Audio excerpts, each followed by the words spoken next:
My name is Laura Carter. I'm 30 now, but back when I graduated high school, my family made sure I knew I was the disappointment. They disowned me, said I'd never become anything. 9 years passed. And last month, I walked back into their lives, uninvited. To my sister's wedding, with a secret so powerful. They didn't just regret what they did, they broke down in tears. If you've ever felt underestimated by the people who should have lifted you up, stick around. What happened that day changed everything. Growing up in the Mitchell household felt less like childhood and more like being drafted into a dynasty I never chose. Medicine wasn't just a family tradition, it was a legacy carved in stone. My mother, Dr. Diana Mitchell, wasn't just any neurosurgeon, she was a legend. Her name appeared in medical journals, textbooks, even on plaques at Harvard. My father, Dr. Robert Mitchell, served as chief of cardiology at Massachusetts General, the same hospital where his grandfather had once helped found the board. The Mitchell name wasn't a surname, it was a key that opened every door in Boston's elite medical circle. Long before I ever learned how to knock, our home in Beacon Hill didn't feel like a home. It was a shrine to their achievements. Instead of family photos, the walls were filled with degrees, awards, and framed snapshots of my parents smiling beside governors, Nobel winners, and foreign dignitaries. At dinner, while most kids talked about TV or school gossip, we dissected new surgical techniques and debated clinical breakthroughs over roast duck. Then there was my sister, Brittany, 2 years older and born to win. She had flawless skin, straight white teeth, and the kind of beauty that made strangers stare. She was brilliant too. Graduated summa cum laude from her pre-med program without breaking a sweat.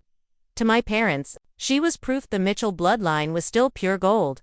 Alexandra, why can't you be more like your sister? That question echoed through every corner of my childhood. Every report card became a verdict. Every school function, another reminder that I wasn't measuring up. And it wasn't for lack of trying. God knows I tried. I stayed up late, studying until my eyes burned. I joined the science club, entered the state science fair 3 years in a row.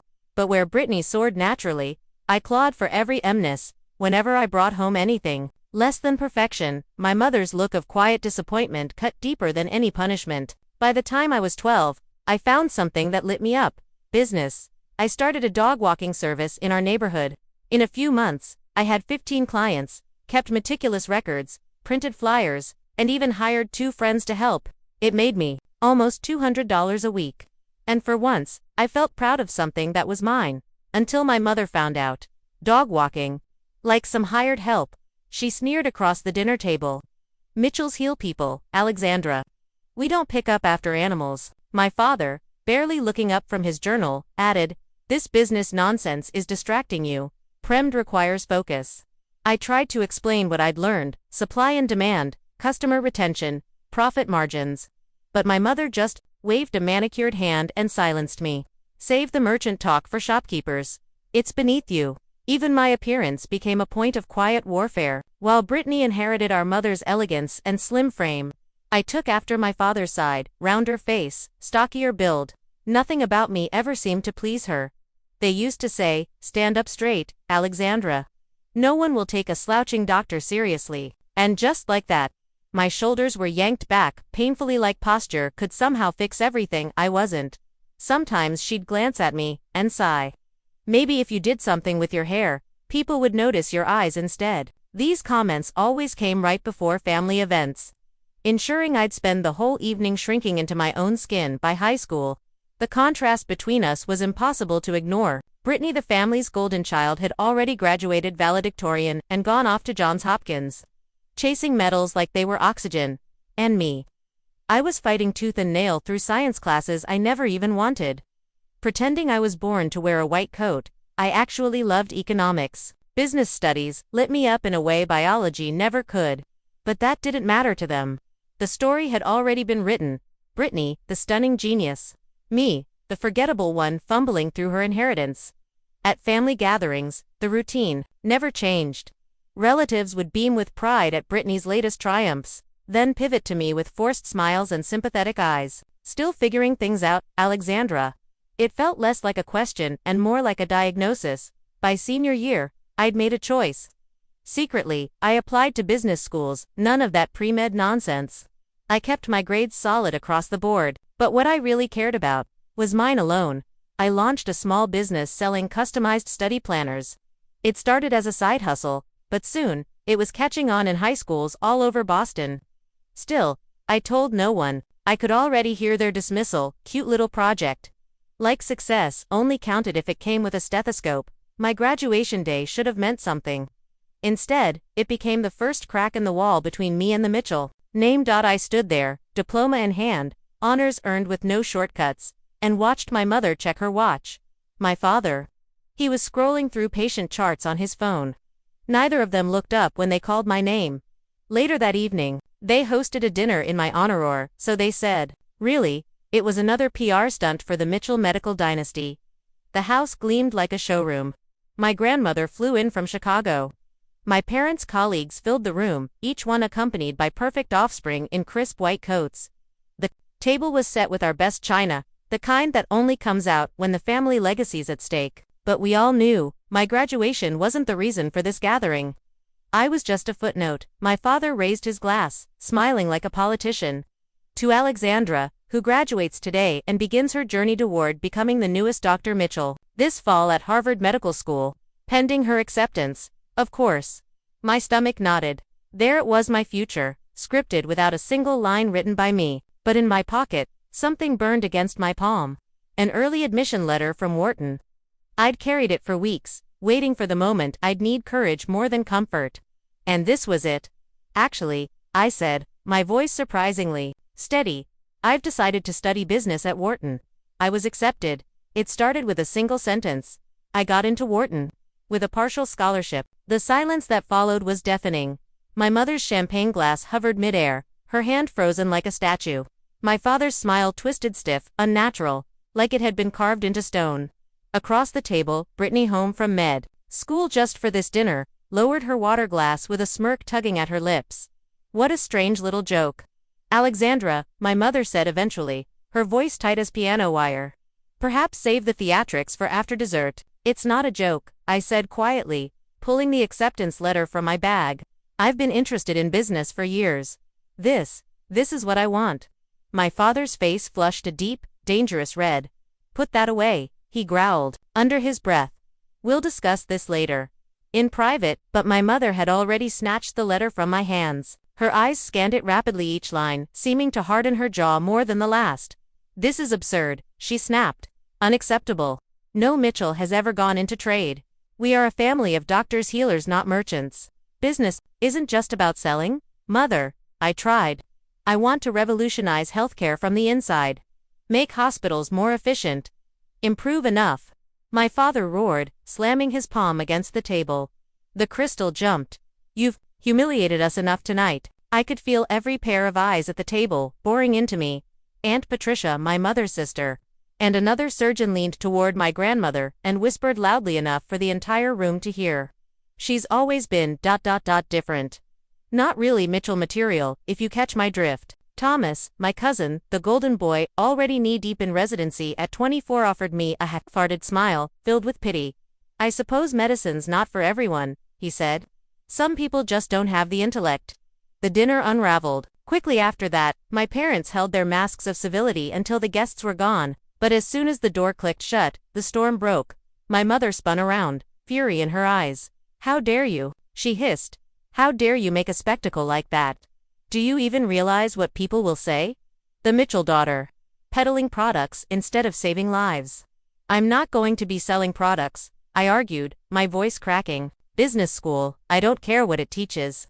She shouted, her voice no longer composed. No daughter of mine is going to waste her life chasing money instead of making a real difference in this world. My father, always the quieter force, adjusted his glasses slowly before speaking. Let me be clear, Alexandra. The Mitchells have paid for medical degrees across generations.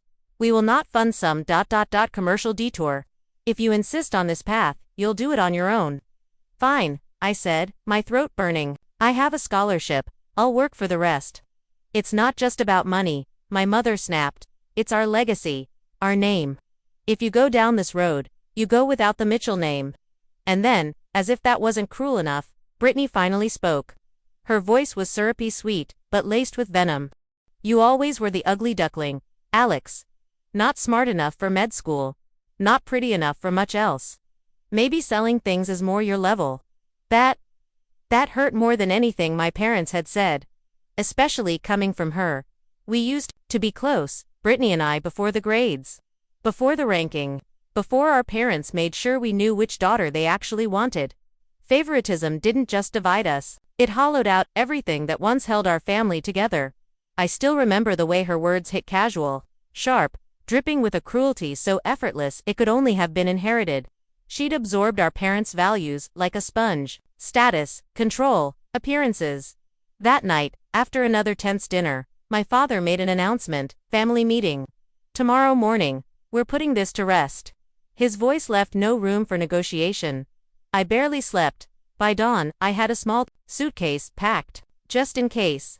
Some part of me, stupid, stubborn, hopeful part, still believed they might listen. That maybe, for once, they'd try to understand who I was and what I wanted. But I knew them too well. Their pride was granite, their rules, carved into it. The meeting took place in my father's study, a room that had always felt more like a courtroom than a part of our home. Heavy wood, leather chairs, medical journals lining every wall. They sat behind the massive desk like judges. Brittany lounged nearby on a side chair, smug as ever, and I stood in front of them like a defendant waiting for sentencing. We've discussed the situation. My father began, straight to the point, and we've come to a decision. Either you enroll in medical school immediately, or you are no longer welcome in this house, or this family. His words knocked the breath out of me. My knees went weak. You're disowning me. Because I won't follow your career path. My mother didn't even blink. Don't be dramatic, she said, her tone ice. You've been given a choice. The correct one should be obvious too. Someone with your advantages. I want to choose my own path, I said, my voice trembling. Why is that so hard to accept? She laughed, short, sharp, brittle. Your own path. Alexandra, be serious. You're not especially beautiful. You're not particularly brilliant. The only remarkable thing about you is your last name, the Mitchell name. Without it, what exactly do you think you'll accomplish? Her words hit harder than any slap. I'd always known I wasn't the favorite, but this was full exposure. To them, I was only valuable as an extension of their legacy, nothing more. I'd rather be ordinary and happy than miserable in a life I hate, I managed to whisper. My father didn't hesitate. He opened a drawer, pulled out a stack of documents. Then you leave me no choice, he said, sliding them across the desk. I've instructed my lawyer to remove you from the will. Your education fund will be dissolved. You have until this evening to collect your belongings. Even Brittany flinched at how fast it all happened. But she recovered quickly. Well, that's settled, she said with a slight smile, cruel and satisfied.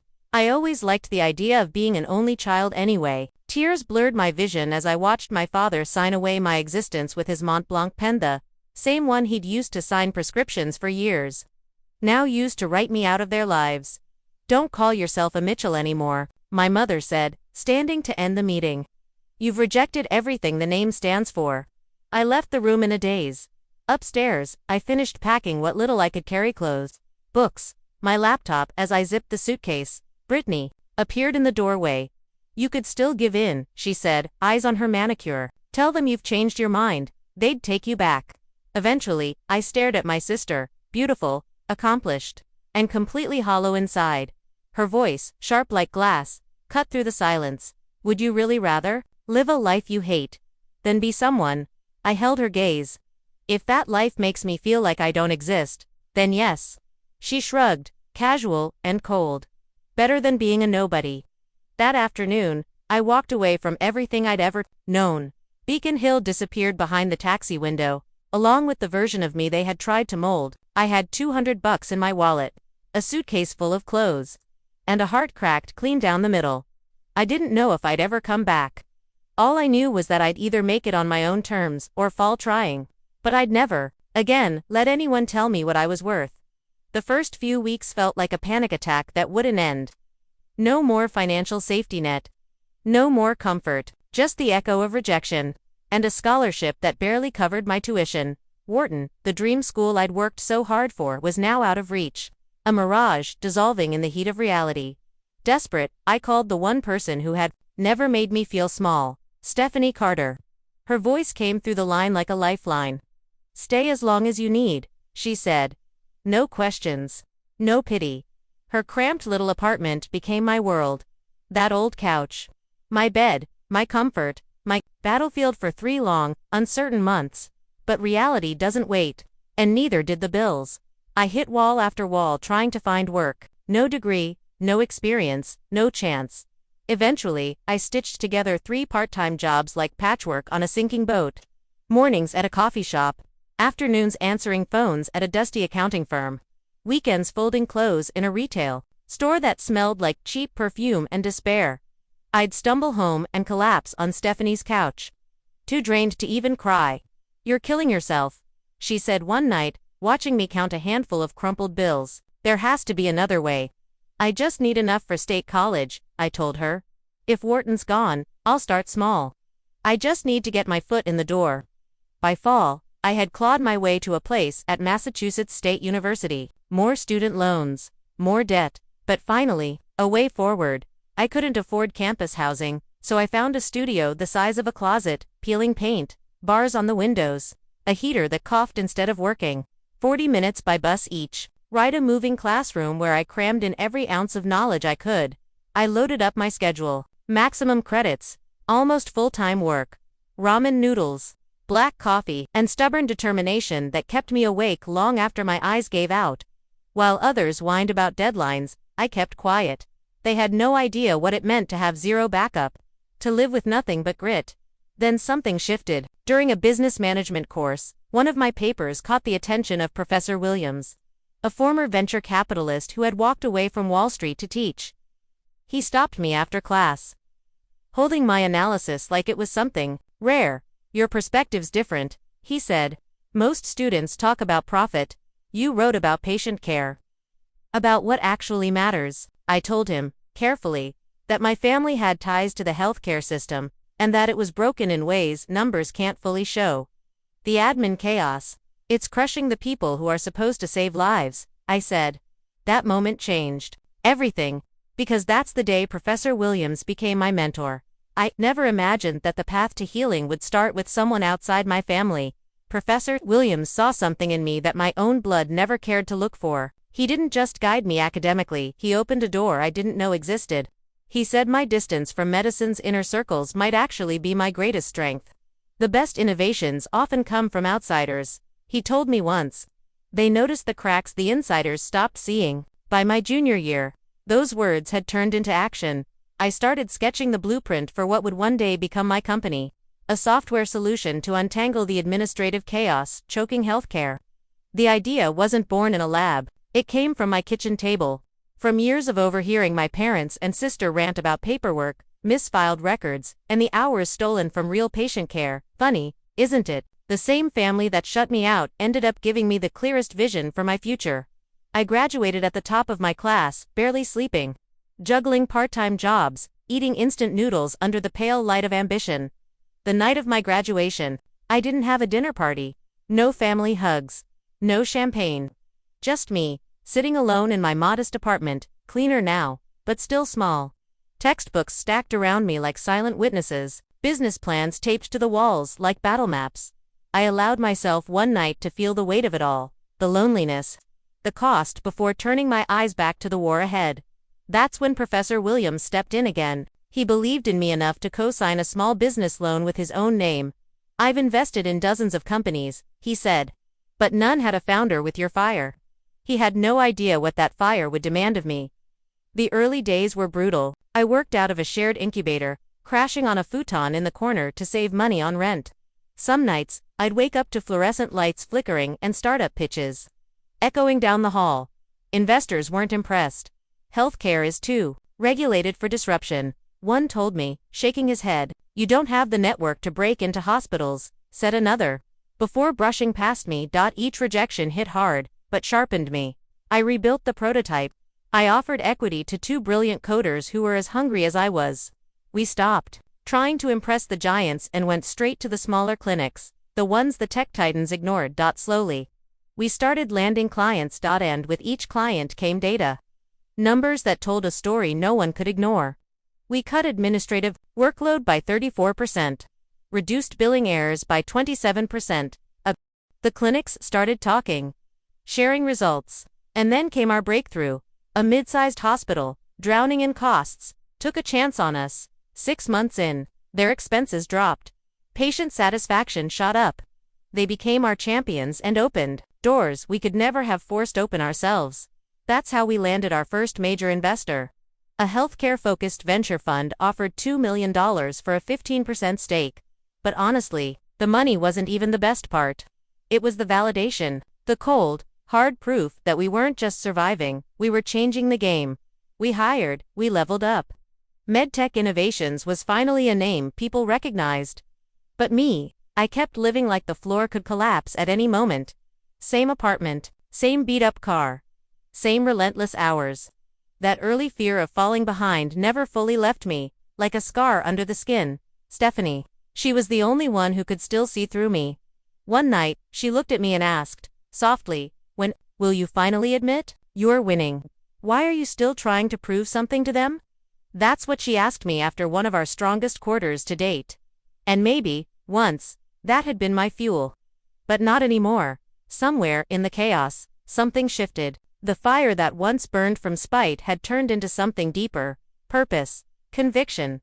I wasn't building this company to prove my family wrong. I was building it because I believed in it. We were changing the way healthcare worked. We were humanizing it. For doctors, for patients, for everyone caught in the system. As our success snowballed, I started therapy to finally confront what I'd buried for years. You know, your achievements won't heal their rejection, Dr. Lawson warned me. That's a different kind of work. She was right, a brutal kind of right. Even with an 8-figure company, even with the respect of an industry that once ignored me, I still had nightmares. Dreams where my mother's voice cut through me like a knife, calling me worthless. Dreams where my father signed me away like a failed investment, neat, clean, emotionless. External success was a bandage. It didn't touch the wound. But at least now, I had the tools to stop the bleeding. The girl they disowned, couchsurfing, broke. Desperate, she was gone. In her place stood the CEO of a rising healthcare tech company. I'd proved I could survive without the Mitchell name. But what haunted me still was whether I could thrive while carrying their rejection on my back. That reckoning still waited for me. 5 years after I walked out of that Beacon Hill house, MedTech Innovations had become something real, not just profitable, disruptive. Our software was now being used in hospitals across the country. Patient outcomes were improving, costs were shrinking, and the system I once pitched in a dorm room was saving lives. I'd tried to explain this blend of business and medicine to my parents. They never listened. Now a major hospital group had acquired our system for all 83 of their facilities. Overnight, our company valuation crossed $500 million. I remained the majority shareholder. The same professors and classmates who once rolled their eyes now held stock in my vision. That's when Forbes called. They wanted to feature me on their 30 under 30 list. Healthcare innovation. I couldn't help but laugh. Cast out for refusing to become a doctor. Yet here I was, reshaping healthcare in a way no single physician could ever dream of. Medication errors were down 43%. Doctors were getting an average of 72 minutes back per day. More time for patients. Less time buried in paperwork. With stability came transformation. I no longer lived off takeout and survival. I had time. I had control. I had a personal trainer, and the stressed, exhausted girl who left home. She had been replaced by a confident woman, one who rebuilt herself from the ground up. I managed my health with the same discipline I used to run a company, intentional, steady, and on my terms. I rebuilt my wardrobe piece by piece, choosing outfits that whispered success instead of shouting it. I stopped fighting my wild, wavy hair and learned how to work with it.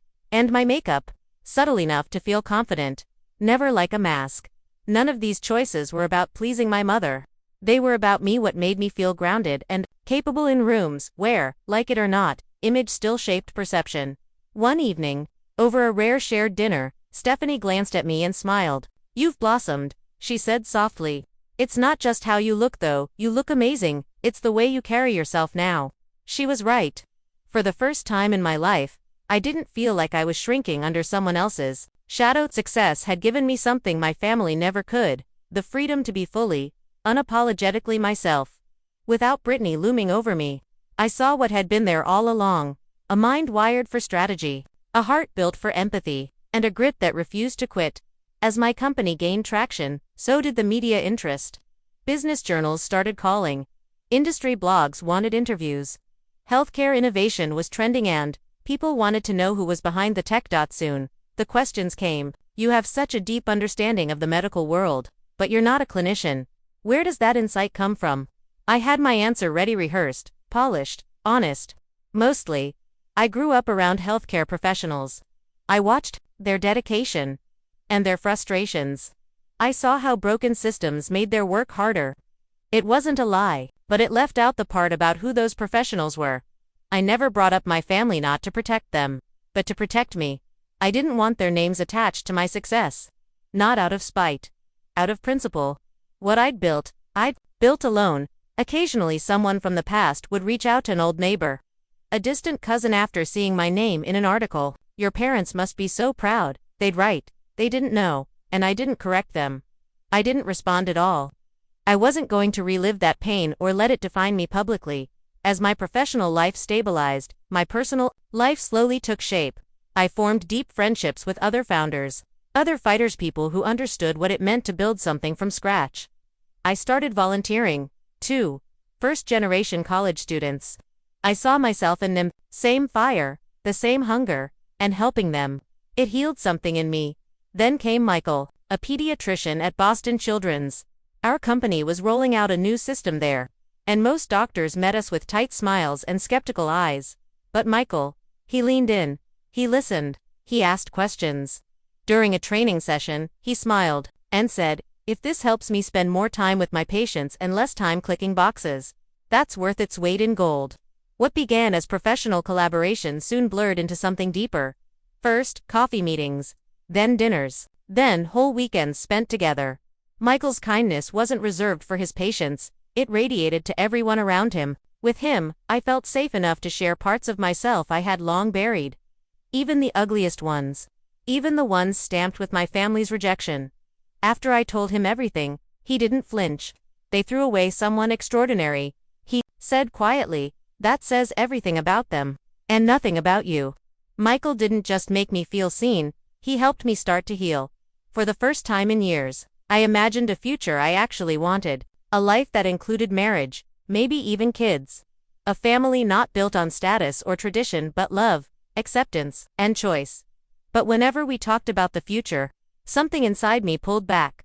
"You still believe you don't deserve happiness," Dr. Lawson said during one of our sessions.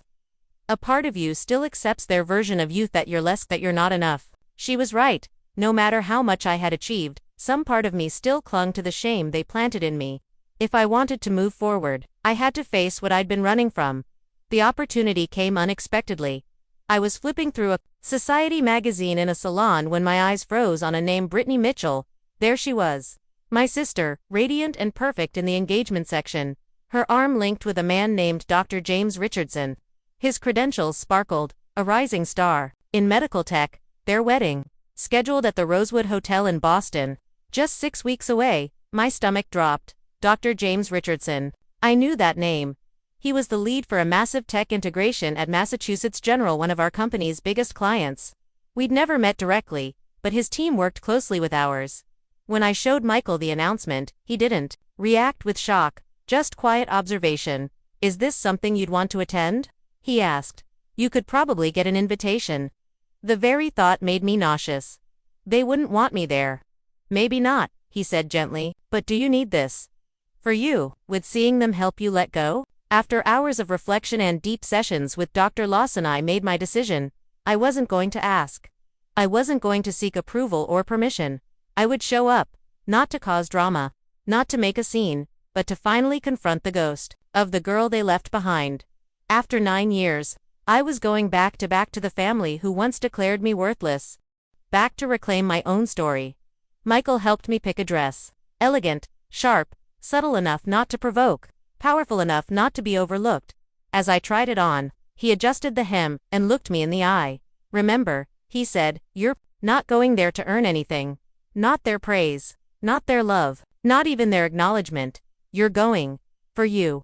And as the wedding date approached, I braced myself for the storm. I was no longer that shattered teenager they had pushed out of their perfect world.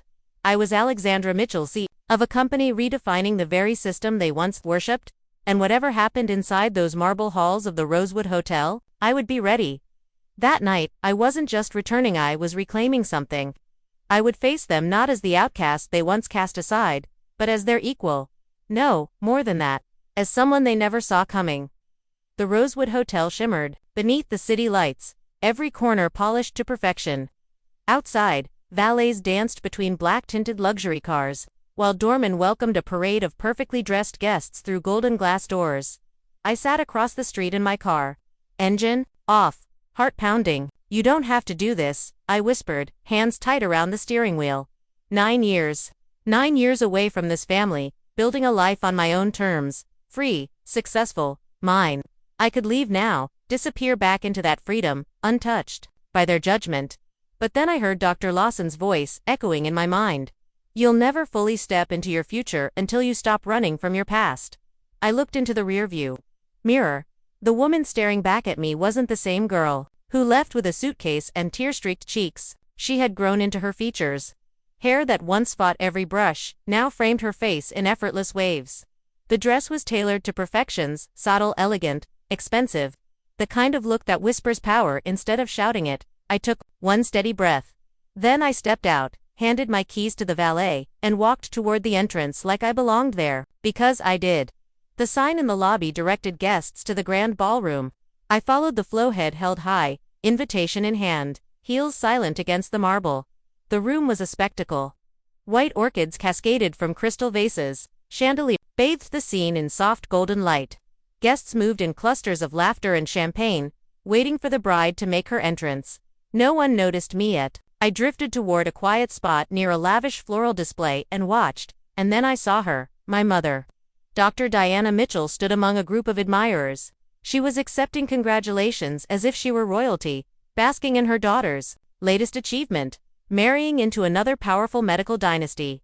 Time had etched deeper lines into her face, but her spine was still perfectly straight. Her voice still the sharp edge of command. My father stood close. Every inch the patriarch, he always believed he was silver hair, immaculate tuxedo, proud posture. Suddenly, there was a stir at the door. The room hushed, and then, she appeared, Brittany, floating in on our father's arm like a debutante in a dream. The gown, of course, was couture, hugging her figure in all the right places. Her hair swept up to reveal the heirloom diamonds at her neck, her smile a portrait of smug perfection. She had done exactly what was expected, and the world had rewarded her for it. I stayed in the shadows through the toasts, the applause, the ceremonial swirl of champagne and praise.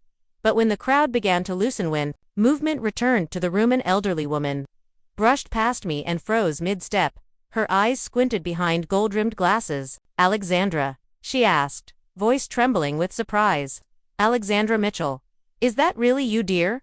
Before I could say a word, I felt it, that icy presence slicing through the room like a knife. My mother's head turned toward us with unnatural precision. Her eyes locked on me. Confused at first, then horrified. She stopped mid-conversation and stormed across the ballroom, heels striking the floor like gunshots. When she reached us, her voice was low, sharp, and poisonous. "What is this defect doing here?" She didn't even look at me. Not really. Just reached out and grabbed my arm, trying to steer me toward the exit like a stain to be erased. I didn't fight her. I didn't scream. I simply peeled her fingers off my skin. "Hello, Mother," I said softly. "You look well." Her eyes scanned me like a scanner checking for flaws, but instead, they found something else. Posture, confidence, a tailored dress, the glow of someone who'd survived the fire and rebuilt from the ashes. For a second, just one, her face cracked. Then the fury returned. "Security," she snapped to a nearby staffer. "We have an uninvited guest." Heads began to turn. A ripple of whispers ran through the room. And then, she saw me, my sister, the bride. Brittany pushed past the guests like a queen through commoners, her white gown flowing like a warning flag. Her eyes landed on me, and the joy drained from her face. "You're not invited," she hissed. "How dare you show up and try to ruin my day?" "I'm not here to ruin anything," I replied calmly. "I came to say congratulations." After 9 years of silence, she laughed cold and sharp. "You vanished without a word, And now you crash my wedding. She turned to the staff again. Security, please remove her. A hotel security guard hesitated, clearly uneasy, like he'd walked into a scene he didn't want to be part of. He stepped toward me, hand reaching, then a voice rang out loud, firm, and commanding. Stop right there. A tall, sharply dressed man broke through the crowd. James Richardson, the groom, his eyes flicked between Brittany and me, his brow furrowing. What's going on here? Brittany slipped her hand through his arm with fake sweetness. Nothing, darling, just removing an uninvited guest. But James wasn't buying it. He stared at me, closer now, trying to place me. Then his eyes narrowed, recognition slowly dawning. Wait a minute, he said. Aren't you no? One important, my mother cut in sharply. Just a former acquaintance. She misunderstood the guest list, but James stepped back, disbelief in his voice. How dare you? You have no idea, do you? I interrupted, calm but pointed. I looked straight at Brittany, locked eyes with her. The room had gone still, phones raised, guests watching, waiting. Brittany's mask slipped, just a little. What are you talking about? She asked, then thunder, my father's voice. Alexandra, you will leave this instant. The command of a man used to being obeyed. But not anymore. I stood taller, spoke louder. Before I go, I said, my voice echoing across the silent ballroom. Maybe you should know exactly who you're throwing out. James turned to my family, his face a canvas of growing confusion. Can someone please explain what's going on? Why are you treating Alexandra like this? Mitchell, this way. The sound of my full name, sharp, cold, formal, cut through the air like a slap. I felt the ripple before I turned. Heads snapped toward me. Conversations stilled. Faces twisted in confusion. My mother's eyes narrowed, her expression icy. You know this person? She asked, barely concealing her disdain. Before her new son-in-law could answer, James interrupted, stunned, double quotes, know her. He let out a laugh of disbelief. Everyone in healthcare tech knows Alexandra Mitchell. She's the founder of MedTech Innovations. A hush swept the crowd. Doctors, executives, medical elites. I could see the shift in their expressions from idle curiosity to stunned recognition. They knew the name. They knew the company. Suddenly, I wasn't invisible. That's not possible, my father muttered, waving it away. Alexandra has nothing to do with medicine or technology.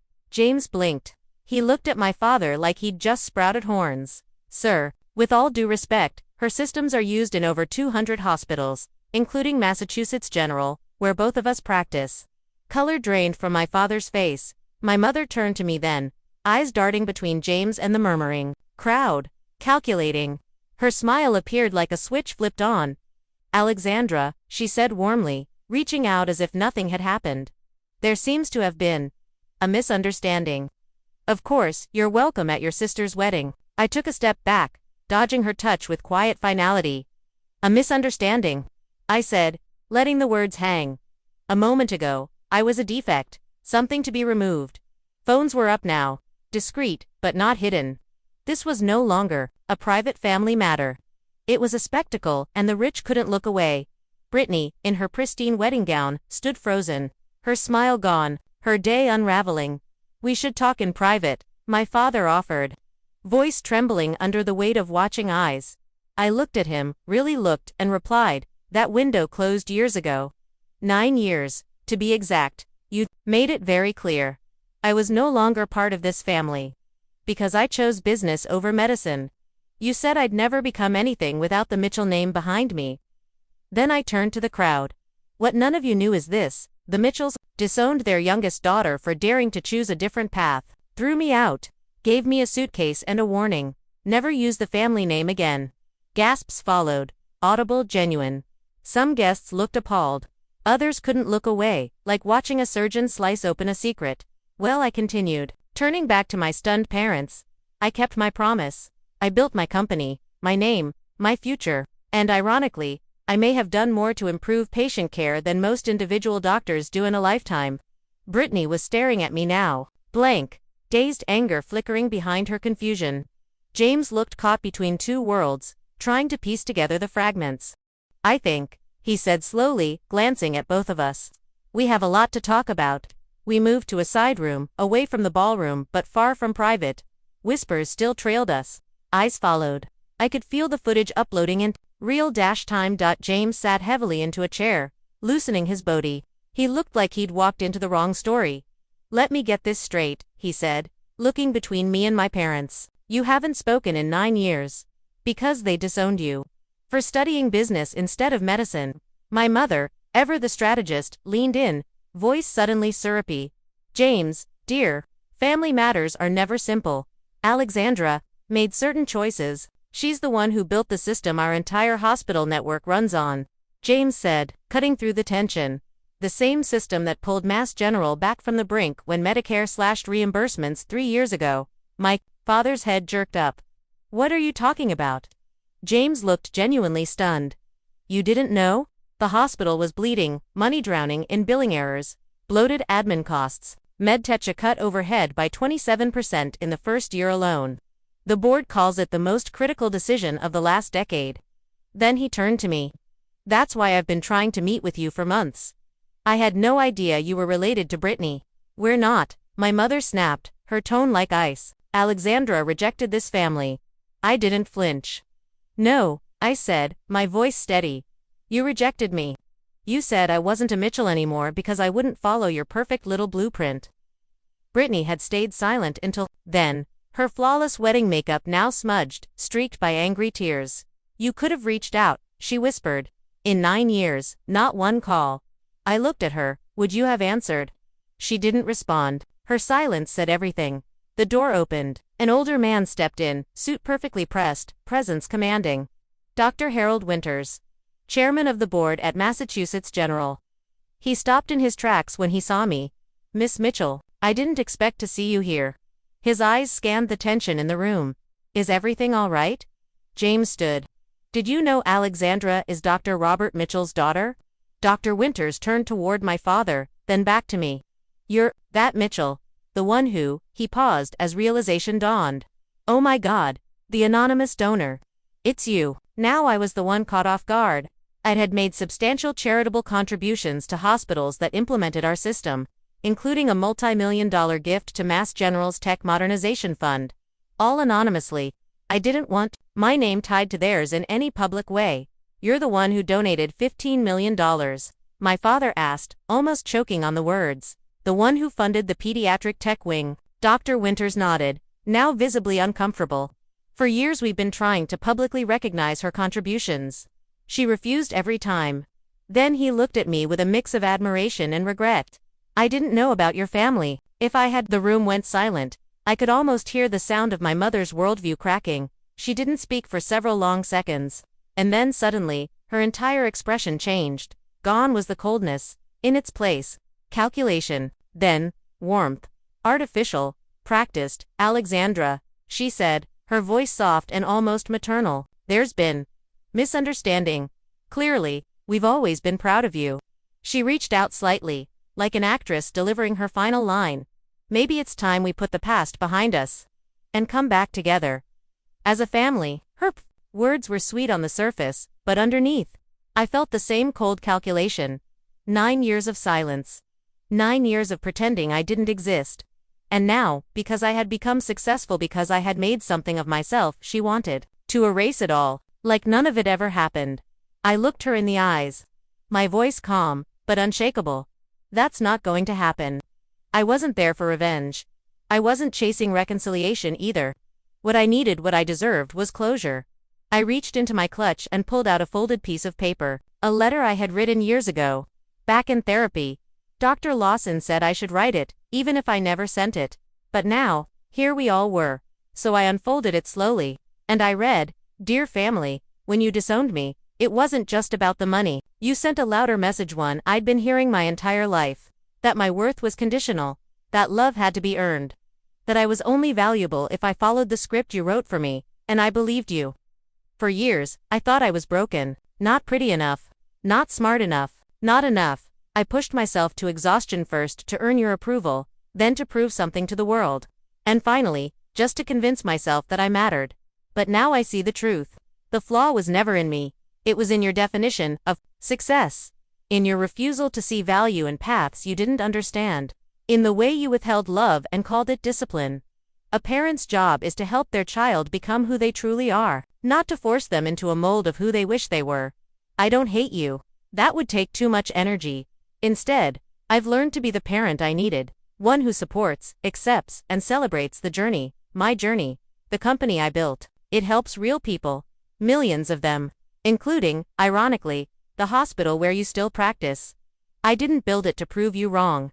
I built it because it was the work I was meant to do. The fact that you couldn't see that possibility says everything about your limits and nothing about mine. I folded the letter again, slipped it back into my clutch. The room had fallen silent, tense, uncomfortable. Some of the wedding guests had followed us hospital executives, board members, people who knew exactly what that moment meant. Brittany spoke first. Her voice, barely a whisper. I didn't know they treated you like that. She paused, looking down at her wedding dress, then back up at me. I knew they favored me, but I was jealous of you. Jealous. That caught me off guard. You had the courage to break away, she said. To choose something different. I've followed their blueprint all my life. Always terrified of disappointing them the way you supposedly did. She let out a laugh, empty and sharp. Look at us now. You're changing the future of healthcare. And I'm just another Mitchell with a scalpel. Then my father cleared his throat, a forced calm in his tone. Alexandra. Clearly we misjudged your potential. He hesitated. The Mitchell family has always valued excellence, which you've obviously achieved. Perhaps it's time to bring you back into the fold. Restore your inheritance. And your position. I looked at him. For the first time in my life, I really looked at him. The mighty Dr. Robert Mitchell, once larger than life now, stood small before me, not physically, but in presence. Shrinking beneath the weight of a truth he hadn't prepared for. The daughter he cast aside had not only survived, she had surpassed him. I don't need to be brought back into your fold, I said softly. I built my own. I don't need your inheritance, either. I've created my own path, my own success.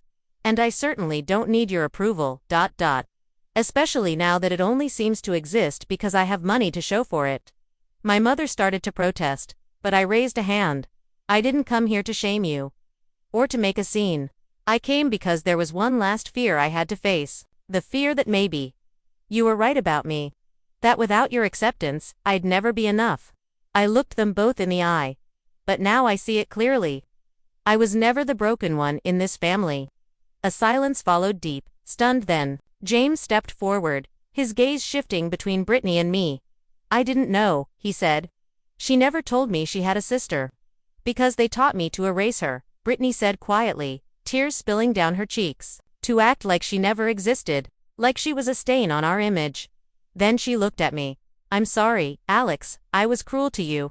I joined in their rejection because it made me the good one, their favorite. It felt safer. I nodded, not in forgiveness, not yet, but in recognition. 9 years of silence wasn't undone by a single apology, but it was a start. I think it's time for me to go, I said, picking up my clutch. This is still your wedding day, Brittany. I truly wish you happiness. As I turned, James called after me. Wait, there's something I think you should know. I paused. I joined the MedTech initiative because I wanted to meet you. I'd heard about your work, how you've changed the field of healthcare administration. What you've done is incredible. It's helped more people than you realize. A small smile tugged at my lips. Thank you, James, I said gently. Maybe after your honeymoon, we can schedule that meeting. Professionally speaking, of course. I walked toward the exit. My parents watched in silence, stripped of their authority, stripped of their pride. The legendary Mitchells, who once cast me aside without hesitation, now left speechless by the daughter they never really knew. Dr. Winters caught up to me in the hallway. Ms. Mitchell, Alexandra, he said, I hope today's revelation won't affect your relationship with the hospital. Your work has been invaluable. I met his gaze without hesitation. My commitment to patient care remains unchanged, I said. My family drama has nothing to do with the hospital's mission. As I stepped through the lobby of the Rosewood Hotel, something inside me shifted. I felt lighter. It hadn't gone how I imagined. No dramatic reconciliation, no warm embrace, no miracles, but it had given me something far more powerful. Truth. The truth that I had succeeded. Not despite being cast out of the Mitchell family, but maybe because of it. The truth that their rejection had set me free, to become someone they never could The air outside was crisp and sharp against my skin, a strange relief after the suffocating elegance of that ballroom. Across the street, Michael leaned against his car, just like he said he would. His brows furrowed until our eyes met, and then, his concern softened into something gentler. "How'd it go?" he asked. Opening the door for me, I glanced one last time at the glowing facade of the Rosewood Hotel. Behind those polished windows, I imagined the panic my former family scrambling to protect what mattered most to them, their reputation.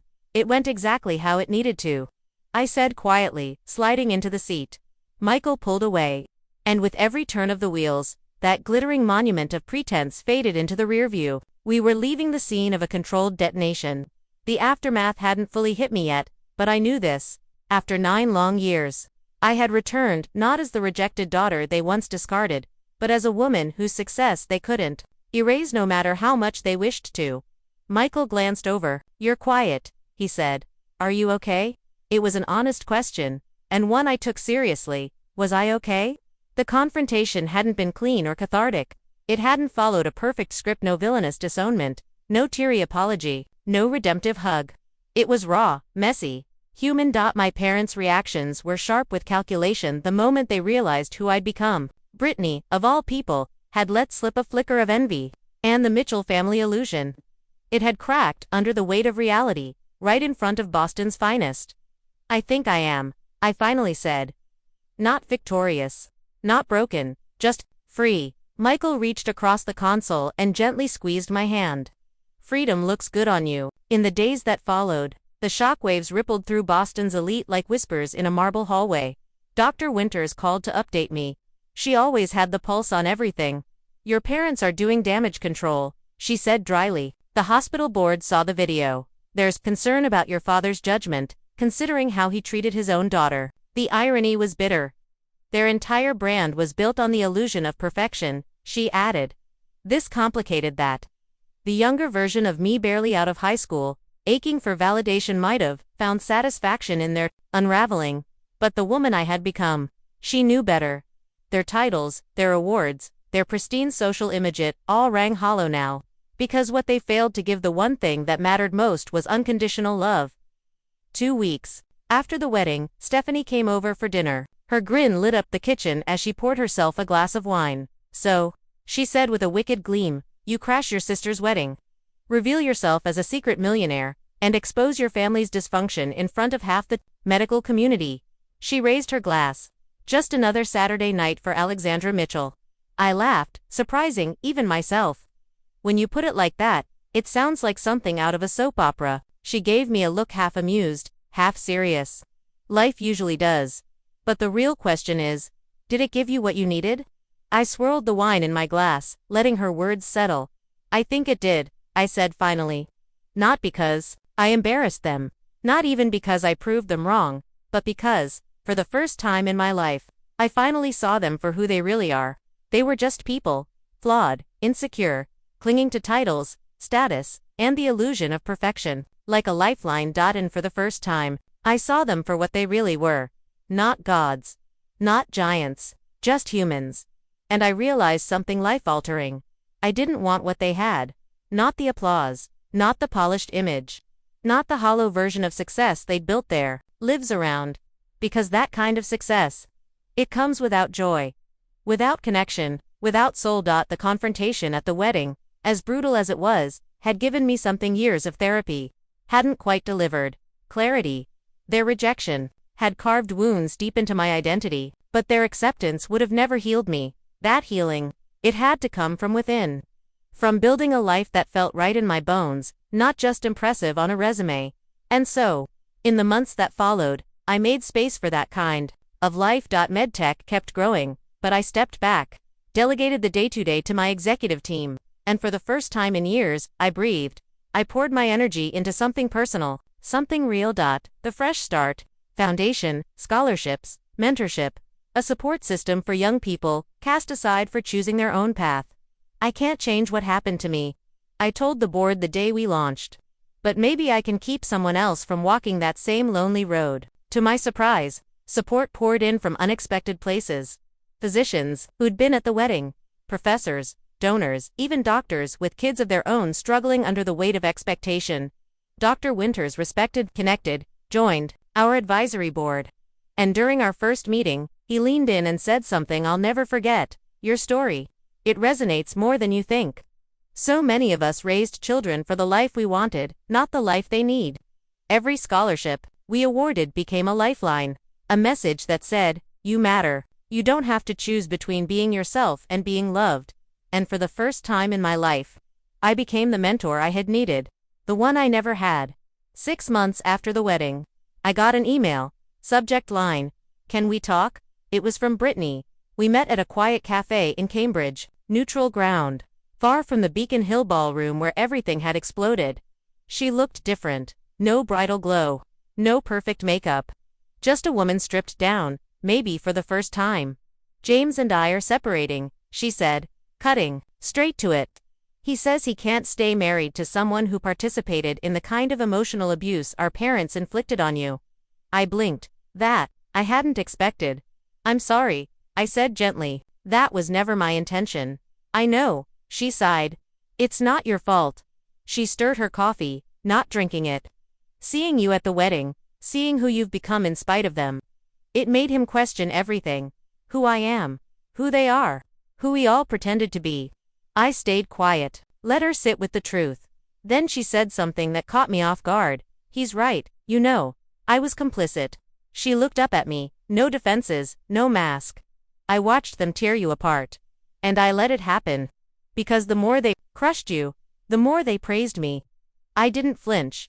We were both kids, I said softly, shaped by their rules. Trained to perform. You followed the path of least resistance, I added. Most people would, I said. But you didn't, she replied. You had the courage.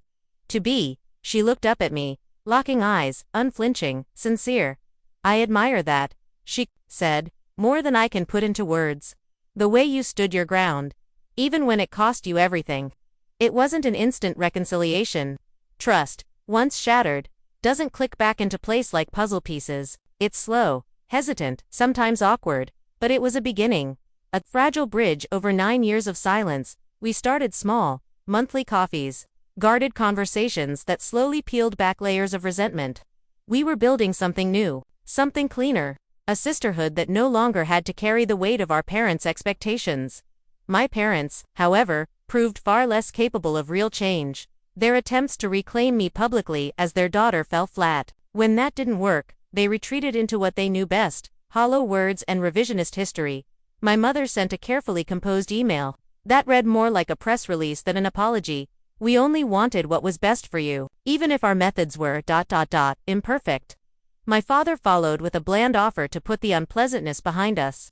Without a single acknowledgement of what that unpleasantness had actually cost me, I answered both with polite distance. No anger, no warmth, just boundaries. I had stopped needing their approval the moment I stopped needing their permission to exist on my own terms.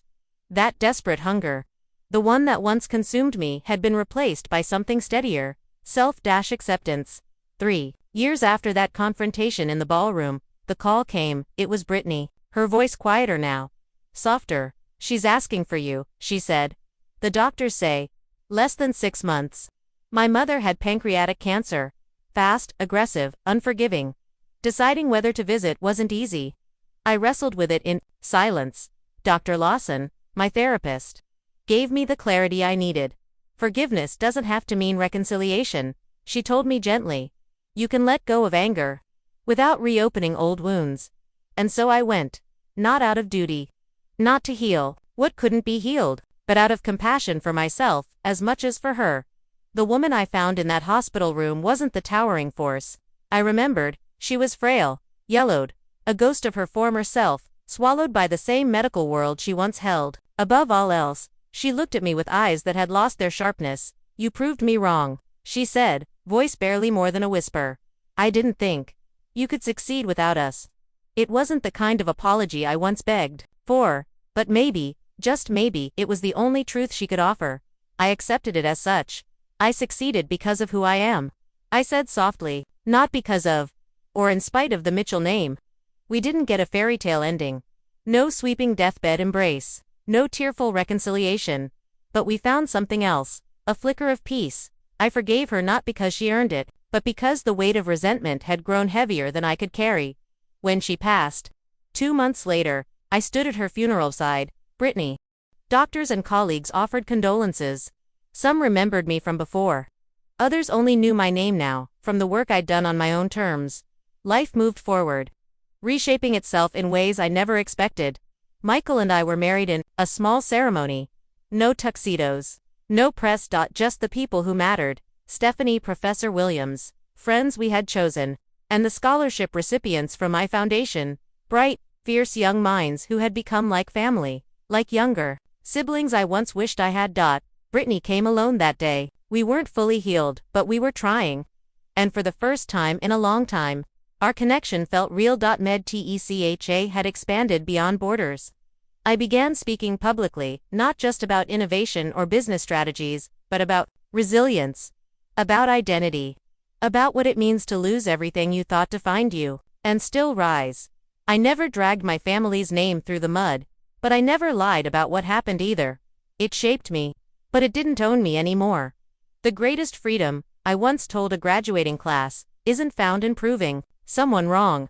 It's found in letting go of the need to prove anything at all. Success, I told them, isn't about titles, bank accounts, or applause. It's about the courage to live truthfully even when the cost is high. Looking back, it's hard to believe how far I came. From a broken teenager carrying a suitcase, to the woman standing at the center of her own life, no longer asking for permission to exist. It took me years to face the truth. My family's rejection, as brutal as it was, had been a strange kind of gift. If they'd accepted my choice, supported me from the start, I might have spent decades chasing their approval like a shadow I could never catch. But they let me fall. They left me to rebuild from zero, and in doing that, I found who I really was. I didn't just build a business, I built an identity. One not based on applause or bloodlines, but on self-respect. The family I have now. They're made of friends, mentors, and love. People who saw me, all of me, and stayed. This is the story I bring to you today. Not one of revenge. Not even vindication. This is the story of something harder, something deeper. The reclaiming of self. If you're watching this and you've ever felt underestimated, rejected, or forced to choose between being real and being accepted, please hear me. The path to authenticity is always worth it, even when it hurts. And now, I'll ask you something. Have you ever had to choose between staying true to yourself or pleasing someone else? If so, share your story in the comments. You never know who might need to hear it. If this spoke to you, like, comment, subscribe. Not for me, but for more stories like this. Stories that remind us we're not alone. Because, family, it's not always about blood. Sometimes, it's the people who love us exactly as we are. Thank you for listening. And may you find the courage to write your own story, no matter who tries to hold the pen.